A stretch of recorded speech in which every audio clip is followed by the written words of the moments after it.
আসসালামু আলাইকুম এভরিওয়ান, কি অবস্থা সবার? আই হোপ সকলে আল্লাহ তাআলার রহমতে ভালো আছেন। রাইট নাও আমি আসি হচ্ছে আগারগাঁয়ের নতুন সড়কে, যেখানকার অনেক কন্টেন্টই আপনার সোশ্যাল মিডিয়া নিউজ ফিডে ঘুরে বেড়াই। তো আজকে আমি গতানুগতিক নিয়মের বাইরে গিয়ে একটা জিনিস আপনাদেরকে তুলে ধরার চেষ্টা করব। সেই জিনিসটা হচ্ছে এজ এ স্টুডেন্ট থেকে কিভাবে একজন সফল উদ্যোক্তা হিসেবে নিজেকে গড়ে তোলা যায়। আপনি রাইট নাও হচ্ছে কোন ক্লাসে পড়তেছেন? আমি এইচএসসি কমপ্লিট করেছি। আমি হলো এখন ভার্সিটি এখন উঠিনি। দোকানটা কি আপনি একাই হ্যান্ডেল করতেছেন নাকি হচ্ছে আপনার সাথে আরো কেউ আছে? ও আছে, তো আমার ফ্রেন্ডও মাঝে মধ্যে আসে, আমার আব্বু আম্মু আসে। তো আব্বু তো গ্রামে আর আম্মু তো অসুস্থ, তো এই জন্য আজকে আসে। আচ্ছা, আপনি হচ্ছে ওনার সাথে হচ্ছে এই দোকানে আছেন বা হচ্ছে ওনার সাথে হচ্ছে কাজ করতেছেন? জি। আপনি কিসে পড়েন? আমি ট্রেনে পড়ি। যে হচ্ছে এই উদ্যোগটা নিছেন, সেই ক্ষেত্রে হচ্ছে ফ্যামিলির থেকে কি পরিমাণ সাপোর্ট পাইছেন বা ওনারা আসলে কি রিঅ্যাক্ট করছেন? ফ্যামিলি থেকে প্রথমে যখন আমি 3 বছর আগে কেক বানাই তখন তো এত কেকের ডিমান্ড ছিল না। তো তখন ফ্যামিলি বলছে যে না, হয়তো চলবে না। আপনি কি তখন অনলাইনে সেল করতেন? তখন আমি অনলাইনে সেল করতাম। তো যখন দেখছে যে না, এটা চলবার স্যার, এখন তো অনেক। আচ্ছা, আমি যদি হচ্ছে এটার বাইরে যে হচ্ছে ওই 3 বছর আগের কথা বলি, অর্থাৎ 2022 সনের কথা। হ্যাঁ, তো ওই সময় হচ্ছে আমাদের সোশ্যাল মিডিয়ার এতটা প্রকট ছিল না।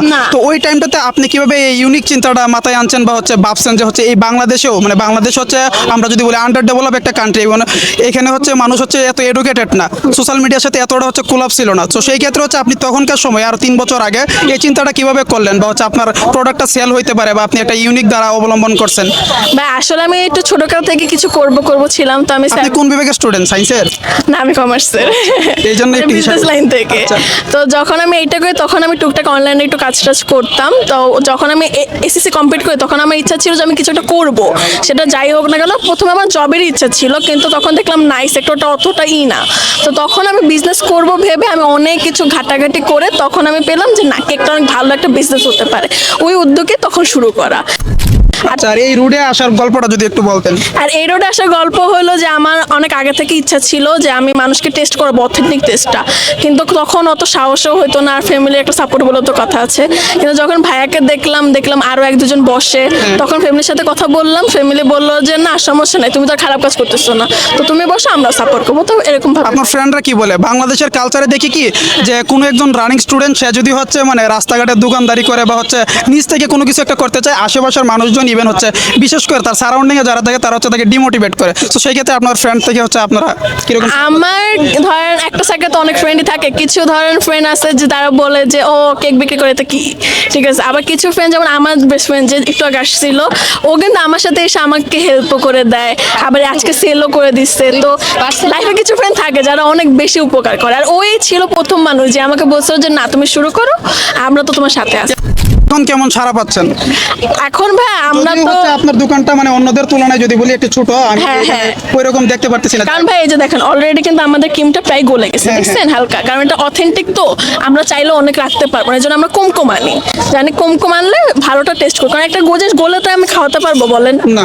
তাহলে তো আপনার ফিউচার প্ল্যান কি? মানে হচ্ছে এখন তো আমি যেটা বুঝলাম আপনার হচ্ছে অফ টাইম চলতেছে একাডেমিক, সেই ক্ষেত্রে হচ্ছে এই দোকানটা কন্টিনিউ করতেছেন। ইন ফিউচারে আপনি কি মানে এটা কন্টিনিউ করবেন নাকি না? আমি চাচ্ছি যে পেজটাকে ডেভেলপ করা। মানে এটা তো আমি আর কয়দিন বা করতে পারবো। আমি চাচ্ছি পেজটা ডেভেলপ হোক, আরো ভালোভাবে হোক, সবে অথেন্টিক হোক। আর আমাদের তো মেনলি কাস্টমাইজ কাজ, এগুলো তো কাজ না, এগুলো তো নর্মাল ডিজাইন। আমাদের যে কাস্টমাইজ ডিজাইন দেওয়া হয় আমরা ওটা করে দিই। তো আমাদের মেন উদ্দেশ্যটা পেজটা ডেভেলপ করা আর বিজনেস। আচ্ছা, আপনার ফেসবুক পেজের নামটা যদি হচ্ছে আমাদের এই ভিডিওতে যদি বলে দিতেন। আমার পেজের নাম হলো ফ্রোজেন কেক স্টোর। ওকে, আপনারা যারাই হচ্ছে ভিডিওটা দেখতেছেন অবশ্যই হচ্ছে যদি আপনাদের কেক প্রয়োজন হয় এই তরুণ উদ্যোক্তার কাছ থেকে হচ্ছে আপনারা বাই করার চেষ্টা করবেন। যারা হচ্ছে তরুণ উদ্যোক্তা হতে চাই বা হচ্ছে ওইরকম মানে স্বপ্ন দেখে যে হচ্ছে আমি নিজ থেকে একটা কিছু করবো, ফ্যামিলির টাকায় চলবো না। আমাদের যে এজটা, এই এজটাতে আসার পর প্রত্যেকটা মানুষ চিন্তা করে যে আমি যদি আমার নিজের পায়ে দাঁড়াইতে পারতাম, নিজ থেকে যদি কোনো কিছু একটা করতে পারতাম আর কি। তো সেই ক্ষেত্রে আপনি তাদের উদ্দেশ্যে কি বলবেন? যদি করার ইচ্ছা থাকে আর করা উচিত, কারণ কিন্তু ভালো প্রোডাক্ট না, এমন না যে আমি ধরুন ভাবলাম আমি যাতা বিক্রি করে দিলাম, এরকম না। একটা ভালো জিনিস নিয়ে উদ্যোগ নিলে আজকে না হোক, যেমন ধরেন আমার সাকসেস তো আজকে আসলো না, 3 বছর প্রায় 3 থেকে 3.5 বছর হওয়ার পরে একটা সাকসেস আসছে। তো লেগে থাকতে হবে, একটু ধৈর্য ধরতে হবে। আপনি যদি তাদেরকে যদি কোনো পরামর্শ দিতে চান, হ্যাঁ মানে এই যে ধাপগুলো কিন্তু আসলেই মানে খুবই কঠিন আমাদের এই এজ থেকে বা হচ্ছে আমাদের এই আমরা যখন সেই ক্ষেত্রে তারা ওই যে হচ্ছে ধাপগুলো থাকে বা হচ্ছে একটু স্ট্রাগল করতে, ওই জায়গাটা কিভাবে তারা ফুলফিল করতে পারে বা ওই স্ট্রাগলগুলো হচ্ছে ইয়ে করে আসতে পারে? আপনি হলো অবশ্যই আশা রাখতে হবে, আল্লাহর উপর ভরসা রাখতে হবে যে একদিন সাকসেস আসবে। আপনি পরিশ্রম করে দেন, সাকসেস আসবে। কারণ আমি যখন কলেজে পড়ি, আমি শাহিন কলেজের student, BF Shaheen college student, Kurmitola student. তো তখন আমার স্যার ম্যাডামরা জানতো যে আমি বিজনেস করি, তখন আমার খুব কষ্ট হতো, কারণ শাহিন তো বুঝে না এত করা যে তুমি ক্লাস অ্যাটেন্ড করবে না, তুমি পরীক্ষা দিবে না, তুমি যাই করো না কেন হবে না। তো তখন অনেক কষ্ট হইতো আমার এই ব্যবসা সামলে কাজ টাজ করে আবার এক্সাম দেওয়া। তো এটা অনেক কষ্টের একটা কাজ, কিন্তু আল্লাহ একদম তোমাকে সাকসেস দিবে। জাস্ট লাইক ফিউচারে কি হচ্ছে বিজনেসম্যান হওয়ার স্বপ্ন আছে? Right now she is a businessman. ওনার যে হচ্ছে আজকের এই পথ চলা, ঠিক আছে, দোয়া করি যে উনি ফিউচারে হচ্ছে একটা ভালো জায়গায় পৌঁছাক এবং ওনার যে চিন্তা ভাবনা, এই চিন্তা ভাবনাকে বিকশিত করে উনি লাইফে একটা ভালো অবস্থান তৈরি করুক এবং বাকিদের জন্য ইন্সপিরেশনের জায়গাটা ক্রিয়েট করুক আমাদের এই সমাজে। তো গাইস, দেখা হচ্ছে খুব শীঘ্রই নতুন কোনো ভিডিও নিয়ে। ততক্ষণ ভালো থাকুন, সুস্থ থাকুন, খোদা হাফেজ।